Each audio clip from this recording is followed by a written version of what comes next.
I feel good it's been addressed.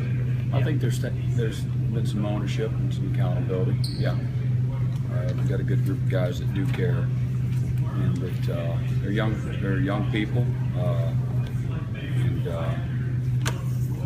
so occasionally they're going to do relax a little bit. But part of that's our responsibility too as coaches. Got to help them a little better and get them so they don't have the those kind of letdowns. That's a hard part, about navigating, your season. Every season's the same. That's the challenge, is to keep them on edge and hungry and focused and all those things. That's why people, as you go through the season, people start eliminating themselves. Sustaining success and playing at a high level is very difficult, over the course of a 13, 14, 15 game season.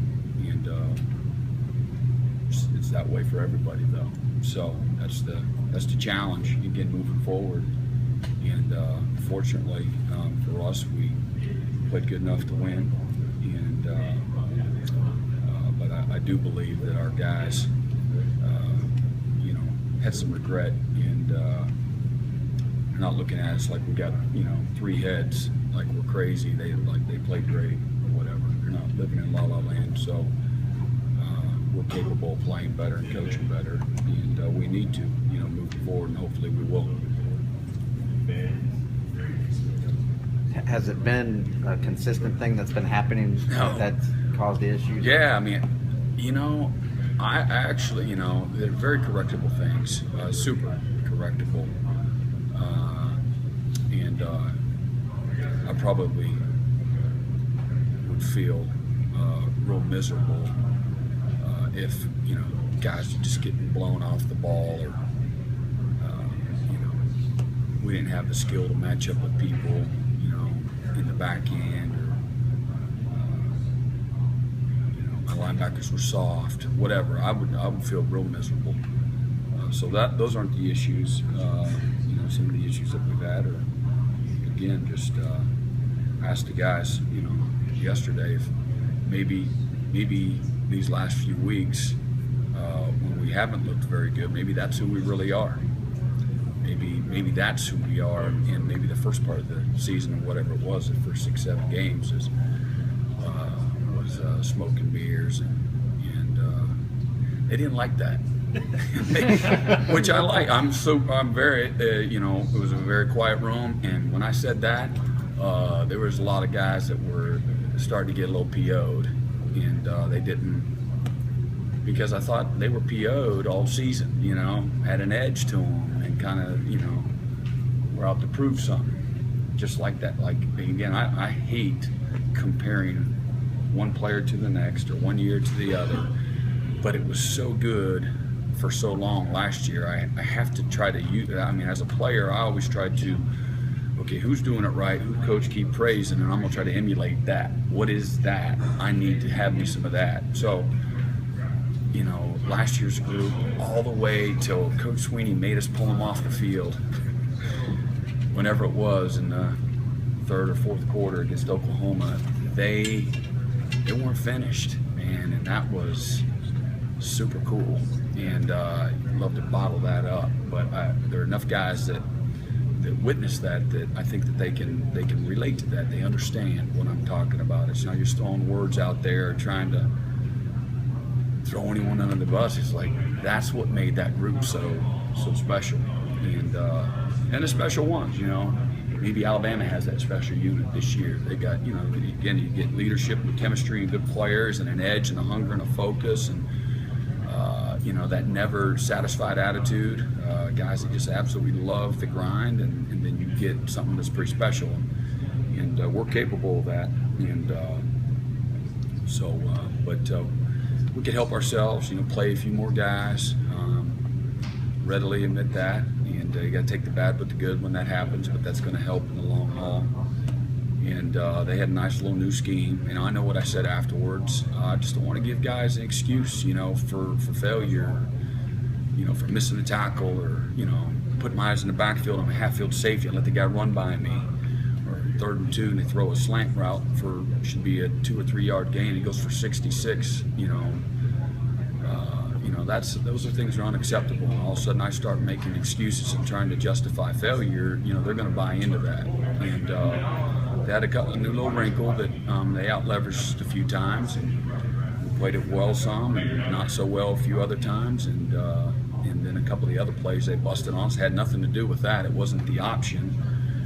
We ran a zone play and the first touchdown, and our backer we just fell back too far. That's my responsibility to get him not to fall back too far. And just ran it untouched in the A gap, and we haven't been making that mistake with that particular player. And another time we're in man free and they run it in the B gap, and here's what happens when you let people have a little bit of success running the ball, and you're just not used to that. Guys can start to panic and try to do too much. Well, I thought it was the option. Well, you know what? You're not the quarterback player, the pitch player, the alley player. You're the B gap player. Stay in the B gap.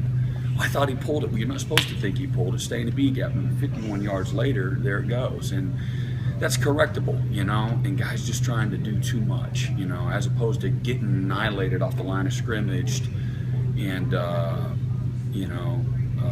run over in your gap or something like that. So none of it's any good, but you can get it corrected. So that's kind of long-winded answer to whatever the question was. Could you move the chair? I was afraid you're going to knock over the back. Yeah. When they start to panic, like you said, how hard is it to get them? Oh, panic. I don't know panic. I don't like that word. So that's your word, not mine. But I think. I thought you used that Well, word. maybe I did. I didn't mean it. Okay. No, I might have. But they start pressing. They're pressing. How hard is it to get them to stop pressing? It's not easy. That's the art of coaching 101. If you're used to having that happen to you, then they're probably not going to press. So the pressing part is a good thing, but it's like, okay, calm down. We got this. And we pressed a little bit against Florida State, and like, hey, calm down. We got it. And it happens. Sometimes it's a little thing, that maybe we didn't get exposed on. But sometimes it's harder than others. It depends on the player, and his mental makeup. Can he put it behind him or not? And some guys are better at it than others. I think, us as coaches and leaders, they kind of look to you. I remember one time I was a GA and I had coaches on the defensive headset, and we're playing in a bowl game, and it's the first time I ever heard them argue with each other. It was like your parents arguing as a young kid, and you're like, wait a minute, what's going on here? I didn't like it at all. I didn't like that panic and the turmoil, and players are the same way. They want to know, okay, do we got this coach or not? And so that's our job too. To you can motivate and get after them, and rip their butt, but still appeal to their voice of reason. And I think that's the art of coaching. And sometimes you're better at it than others. But every player's a little bit different. But hopefully you got good leadership and a trust and a chemistry, and that kind of overcomes and overtakes all that too. What specifically are you looking for this Saturday then? I want to play well. Just play well. I said it before. My ultimate goal, the rank, all that doesn't matter. I just want to play well. I want to play clean. I want to play with effort and toughness and discipline. That's it. That's it. I want our guys to enjoy competing and have fun and be confident. So we all play a huge part into that, and that's the goal. And that goal's every week. And I told you before, I want to know that we're doing our part. And so you don't ever want to feel. I don't want anybody covering for us or having to overcome us. And at the end of the day, I think that we did enough, but that's not. We're capable. We need to play better than that. We played very, very well a good part of that game, and whatever 5, 6, 7 plays, where it was pathetic. So it's a game of football. Is any of it concern that as the stakes continue to get bigger, maybe some guys don't respond to it as well as others? It seems like once that number I would be honest. I just think, Coach Sweeney says, "Oh, don't go wary." You know, doing what's right, doing the little things, being detailed, and that was the talk first day of fall camp. All right, you guys want to be great. Here's what it takes, and can you sustain it? And can you stay focused? And is this leadership going to hold each other accountable? Are you going to continue to invest every single week the same way? Are you going to allow distractions to get in? And so whether it's you're playing for a chance, if they're about the right things, you know, it really doesn't. Okay, you're not playing for a championship, so now your season's not worth a crap, and so it's easier to play. I don't believe that. We're at Clemson, we're not at a place that hopes to get to a bowl every year. So, you know, expect, you know, to win every week and those kinds of things, but you're not going to be in this position every year. But I still think the challenge, regardless of whether you're playing for a championship or you're in this position or not, the challenge is getting your guys to just buy in every week, put together a good game plan, play with that edge, play with that hunger, play with that focus, all those things, because winning is really hard, and it's really hard to be consistent. There's not very many consistent programs out there in college football. It just isn't. You know, some programs have had their spurts, and some have had more than others, and some have never experienced success. You know, to any you know, particular, you know, strong level. So, you know, I don't think that has anything to do with it.